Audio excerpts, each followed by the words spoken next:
She grabbed a knife and tried to cut it, but the hair was too strong. Day after day, the hair kept growing. It spilled out of her house, twisting through the village like a giant snake. It wrapped around the trees, choked rivers, and covered the streets. People started screaming, "Madina, do something!" No. Madina and Modina were twin sisters, but they looked nothing alike. Modina had long, thick, beautiful hair that shone in the sunlight. Madina, on the other hand, had no hair at all. Her head was as smooth as a calabash. From the day they were born, everyone admired Modina's hair. People would stop their mother on the street just to touch it. "Ah, what a beautiful child," they would say. But when they look at Madina, their faces would change. Some would shake their heads and walk away. Others would whisper to themselves. At school, no one wanted to play with Madina. The other children laughed at her and called her names. "Baddie, shiny head."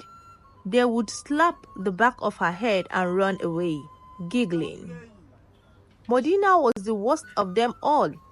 She would stand in front of Madina, brush her long hair and say, "If only you had hair like mine, maybe someone would love you." Madina would run home crying, but their mother would always say the same thing. "My dear, true beauty is inside you, not on your head." But Madina didn't believe it. She wanted hair. She wanted to be loved. As the year passed, things only got worse. All the girls in the village found suitors, boys who liked them, boys who wanted to marry them. Even Madina had many admirers, but no one looked at Madina, not even once. One day, after watching Madina get yet another love letter, Madina broke down. "I am tired," she cried. "I must find a way to grow my hair." She tried everything. She rubbed coconut oil on her head. She prayed every night. She even tried planting small onion seed on her scalp, hoping they would grow like flowers. But nothing worked. Then, one evening, while she sat alone by the river, a strange old woman whispered. Her back was bent. Her eyes glowed like fireflies. "My child, why do you cry?" the woman asked. Madina wiped her tears. "I want hair," she whispered. "Long, beautiful hair like my sister's." The old woman smiled and reached into her bag.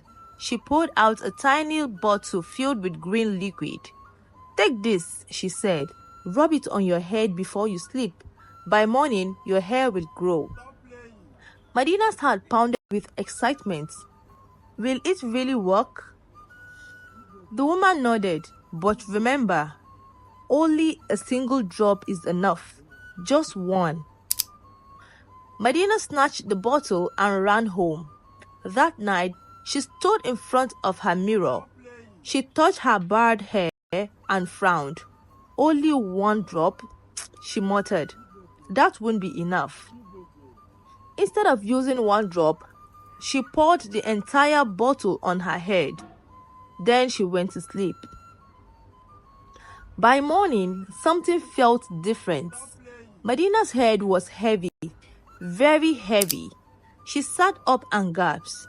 Her hair had grown, not just to her shoulders, not just to her waist, but all the way to the floor, thick, black, and shiny.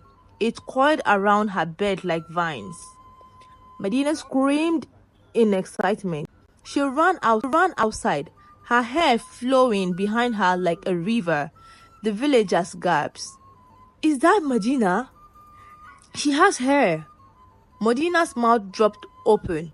For the first time in her life, she had nothing to say. Boys who once ignored Madina now stared at her in admiration. Girls who used to laugh at her now touched her hair with jealousy. Medina felt powerful. She was beautiful now. She was finally loved. But that night, as she lay in her bed, she felt something strange. Her hair was still growing. By morning, it had filled her entire room. She could barely move. She grabbed a knife and tried to cut it, but the hair was too strong. Day after day, the hair kept growing. It spilled out of her house, twisting through the village like a giant snake. It wrapped around the trees, choked rivers, and covered the streets. People started screaming, "Madina, do something, no!" Madina tried everything. She burned it. It didn't work. She used a machete. It grew back even faster. Her beautiful hair had become a nightmare. One night, as she sat crying in the middle of the tangled mess, she heard a familiar voice. "My child," whispered the old woman. Madina looked up. "Please help me." The old woman shook her head. "You were greedy. I warned you. Only one drop." Tears rolled down Madina's cheek. "I just wanted to be beautiful," she snubbed. The old woman sighed. "Beauty is not in your hair, Madina. It is in your heart." Madina cried harder. "Please take it back." The woman reached into her bag and pulled out another bottle, this one filled with red liquid. "Drink this," she said, "but be warned, once you drink it, your hair will be gone forever." Madina didn't hesitate. She grabbed the bottle and drank. At first, nothing happened. Then, she felt a sharp pain. Her hair began to shrink, twisting and returning until it disappeared completely. Madina was bald again. She looked around. The village was free, the river were clear, and trees could breathe again. But the people who once admired her hair now looked at her with pity. Madina smirked. "So you are back to being the ugly one," she said. Madina lowered her head, but deep inside, she felt something different. She had learned a lesson that no one else had. Beauty was never about hair. It was never about looks. It was about who you were inside. And for the first time in her life, Madina wasn't ashamed of herself. She smiled, held her bald hair high, and walked away, stronger than ever. Madina learned the hard way that true beauty is not about hair, clothes, or looks. It comes from within. No matter how much we try to change our appearance, it is our heart, kindness, and confidence that truly makes us special. Greed and impatience can lead to disaster, but self-acceptance brings true peace. If you enjoyed the story, don't forget to like, share, and subscribe for more amazing stories. Turn on the notification bell so you never miss a new upload. See you in the next story. Bye bye.